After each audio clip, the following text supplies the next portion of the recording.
ಅಣ್ಣನ ಮಕ್ಕಳನ್ನ ಚಿಕ್ಕಪ್ಪನೊಬ್ಬ ಬರ್ಬರವಾಗಿ ಕೊಂದು ಹಾಕಿದ್ದಾನೆ. 3 ಮಕ್ಕಳ ಮೇಲೆ ದಾಳಿಯನ್ನ ಮಾಡಿದ್ದಾನೆ. 2 ಪ್ರಾಣವನ್ನ ಕಳ್ಕೊಂಡಿದ್ದಾರೆ. ಬೆಂಗಳೂರಿನ ಕಮ್ಮಸಂದ್ರದಲ್ಲಿ ನಡೆದಿರುವಂತಹ ಘನಘೋರ ಕೃತ್ಯ ಇದು. ಮೊಹಮ್ಮದ್ ಇಶಾಕ್, ಮೊಹಮ್ಮದ್ ಜುನೇದ್ ಅನ್ನುವಂತಹ 2 ಮಕ್ಕಳು ಪ್ರಾಣವನ್ನ ಕಳ್ಕೊಂಡಿದ್ದಾರೆ. ಮತ್ತೊಂದು ಮಗು ರೋಷನ್ ಸದ್ಯ ಆಸ್ಪತ್ರೆಯಲ್ಲಿ ಚಿಕಿತ್ಸೆ ಕೊಡಿಸಲಾಗ್ತಾ ಇದೆ. ಅಣ್ಣನ ಮಕ್ಕಳನ್ನ ಕೊಂದಂತಹ ಖಾಸಿಂ ಸದ್ಯ ಪೊಲೀಸರು ಈತನನ್ನ ವಶಕ್ಕೆ ಪಡೆದಿದ್ದಾರೆ. ಹೆಬ್ಬಗೋಡಿ ಪೊಲೀಸರು ಸ್ಥಳಕ್ಕೆ ಭೇಟಿಯನ್ನ ಕೊಟ್ಟು ಪರಿಶೀಲನೆ ಮಾಡ್ತಿದ್ದಾರೆ. ರಾಜ್ಯ ರಾಜಧಾನಿಯಲ್ಲಿ ನಡೆದಿರುವಂತಹ ಘನಘೋರ ಕೃತ್ಯ ಇದು. ಆ 3 ಜನ ಮಕ್ಕಳ ಫೋಟೋ ಗಮನಿಸ್ತಾ ಇದ್ದೀರಿ. ಆ 3 ಜನ ಮಕ್ಕಳಲ್ಲಿ 2 ಪ್ರಾಣವನ್ನ ಕಳ್ಕೊಂಡಿದ್ದಾರೆ. ಸಣ್ಣ ಸಣ್ಣ ವಯಸ್ಸಿನ ಮಕ್ಕಳು 3ವರೆಗೂ ಕೂಡ. ಆರೋಪಿ ಖಾಸಿಂ ಆತನ ಫೋಟೋ ನೋಡ್ತಾ ಇದ್ದೀರಿ. ತನ್ನದೇ ಒಡ ಹುಟ್ಟಿದ ಅಣ್ಣ, ಆತನ 3 ಜನ ಮಕ್ಕಳು ಮೊಹಮ್ಮದ್ ಇಶಾಕ್, ಮೊಹಮ್ಮದ್ ಜುನೇದ್ ಹಾಗೆ ರೋಷನ್ ಎಂಬುವರ ಮೇಲೆ ಈತ ಮಾರಣಾಂತಿಕವಾಗಿ ದಾಳಿ ಮಾಡಿದ್ದು. 2 ಮಕ್ಕಳು ಪ್ರಾಣವನ್ನೇ ಕಳ್ಕೊಂಡ್ಬಿಟ್ಟಿದ್ದಾರೆ. ಮತ್ತೊಂದು ಮಗು ರೋಷನ್, ಆತನಿಗೆ ಆಸ್ಪತ್ರೆಯಲ್ಲಿ ಚಿಕಿತ್ಸೆಯನ್ನ ಕೊಡಿಸಲಾಗ್ತಾ ಇದೆ.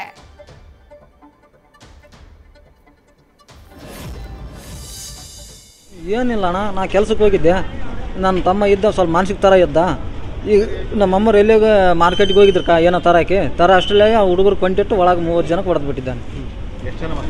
3 ಜನ ಅಣ್ಣ. ಇವು ನಾನು 3 ನನ್ನ ಮಕ್ಕಳೇ. ಇಶಾಕು, ರೋಹಾನು, ಜುನೇದ್. 9 ವರ್ಷ. ಇಶಾಕ್, ಮೊಹಮ್ಮದ್ ಇಶಾಕ್ 9 ವರ್ಷ. ಇದು ಜುನೇದ್ 7 ವರ್ಷ.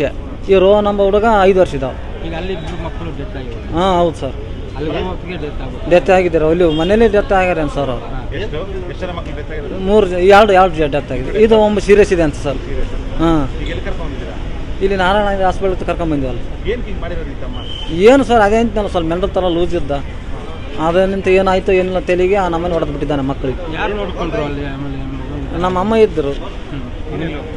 ಹಾಂ, ನಾ ಕೆಲ್ಸಕ್ಕೆ ಹೋಗಿದ್ದೆ ಸರ್. ಅವರು ಗಾರ್ಮೆಂಟ್ಸ್ ಕೆಲ್ಸಕ್ಕೆ ಹೋಗಿದ್ರು. ಹಾಂ, ಇದು ಕಮ್ಮಸಂದ್ರ. ಮತ್ತಷ್ಟು ಡೀಟೇಲ್ಸ್ ನಮ್ಮ ಪ್ರತಿನಿಧಿ ಪ್ರಜ್ವಲ್ ನೀಡ್ತಾ ಹೋಗ್ತಾರೆ. ಪ್ರಜ್ವಲ್, ನಿಜಕ್ಕೂ ಘನಘೋರ ಕೃತ್ಯ. ಪುಟ್ಟ ಮಕ್ಕಳು 2 ಜೀವವನ್ನ ಬಲಿ ಪಡೆದು ಬಿಟ್ಟಿದ್ದಾನೆ. ಮಾನಸಿಕ ಅಸ್ವಸ್ಥತೆ ಕಾರಣನಾ ಅಥವಾ ಬೇರೇನಾದ್ರೂ ಕಾರಣ ಇದೆಯಾ? ಪ್ರಾಥಮಿಕವಾಗಿ ಏನ್ ಮಾಹಿತಿ ಸಿಗ್ತಾ ಇದೆ ಪ್ರಜ್ವಲ್? ವಿದ್ಯಶ್ರೀ ಚಿಕ್ಕಪ್ಪನಿಂದಲೇ ಅಣ್ಣನ ಮಕ್ಕಳ ಕ್ರೂರ ಹತ್ಯೆ ಆಗಿರುವಂತದ್ದು. ಕಾಸಿಂ ಅನ್ನುವಂಥವನೇನಿದ್ದಾನೆ, ಆತ 2 ಮಕ್ಕಳನ್ನ ಹತ್ಯೆ ಮಾಡಿದ್ದಾನೆ. ಹಾಗೆ ಇನ್ನೊಂದು ಮಗು ಏನಿದೆ ಅದು ಸಾವು ಬದುಕಿನ ನಡುವೆ ಈಗ ಹೋರಾಟವನ್ನ ಕೂಡ ಮಾಡ್ತಾ ಇದೆ. ಅಂದ್ರೆ ಆಸ್ಪತ್ರೆಗೆ ಆ ಮಗುವನ್ನ ದಾಖಲಿಸಲಾಗಿದೆ. ಆದ್ರೆ ಅವ್ರ ಡಾಕ್ಟರ್ ಕೂಡ ಸಾಕಷ್ಟು ಪರಿಶ್ರಮವನ್ನು ಹಾಕ್ತಾ ಇದ್ದಾರೆ ಮಗುವನ್ನು ಉಳಿಸಬೇಕು ಅಂತ ಹೇಳಿ. ಆದ್ರೆ ಈತ ಮಾರಣಾಂತಿಕವಾಗಿ ಹಲ್ಲೆ ಮಾಡಿರೋದ್ರಿಂದಾಗಿ ಆ ಮಗುವಿನ ಪರಿಸ್ಥಿತಿ ಗಂಭೀರವಾಗಿದೆ ಅಂತಾನೆ ಹೇಳ್ಬೋದು.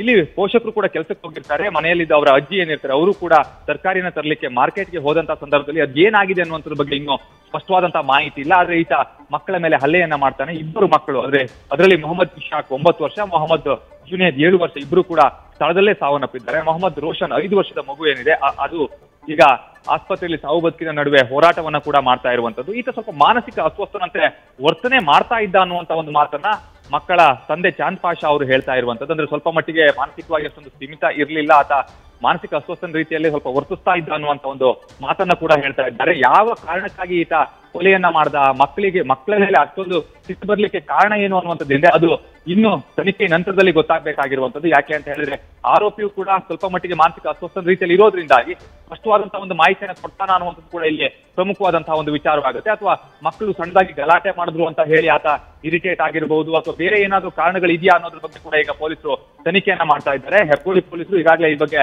ಪ್ರಕರಣವನ್ನು ಕೂಡ ದಾಖಲಿಸಿಕೊಂಡಿದ್ದು ಆತನನ್ನ ಕೂಡ ವಶಕ್ಕೆ ಪಡೆಯುವಂತಹ ಒಂದು ಕೆಲಸವನ್ನ ಮಾಡಿದ್ದಾರೆ. ಆತನಿಂದ ಹೆಚ್ಚಿನ ಒಂದು ಮಾಹಿತಿ ಇನ್ನು ತನಿಖೆ ನಂತರದಲ್ಲಿ ಹೊರಬರಬೇಕಾಗಿರುವಂತದ್ದು. ಸದ್ಯ ಈ ಒಂದು ಪ್ರಕರಣಕ್ಕೆ ಸಂಬಂಧಪಟ್ಟಂತೆ ನಿಜಕ್ಕೂ ಕೂಡ ತಂದೆ ಮತ್ತೆ ಹಾಗೆ ಕುಟುಂಬಸ್ಥರಿದ್ದಾರೆ, ಅವರು ಆಕ್ರಂದನವನ್ನು ಕೂಡ ವ್ಯಕ್ತಪಡಿಸ್ತಾ ಇರುವಂತದ್ದು. ವಿದ್ಯಶ್ರೀ, ಥ್ಯಾಂಕ್ ಯು ಪ್ರಜ್ವಲ್ ತಮ್ಮೆಲ್ಲ ಡೀಟೇಲ್ಸ್ಗೆ.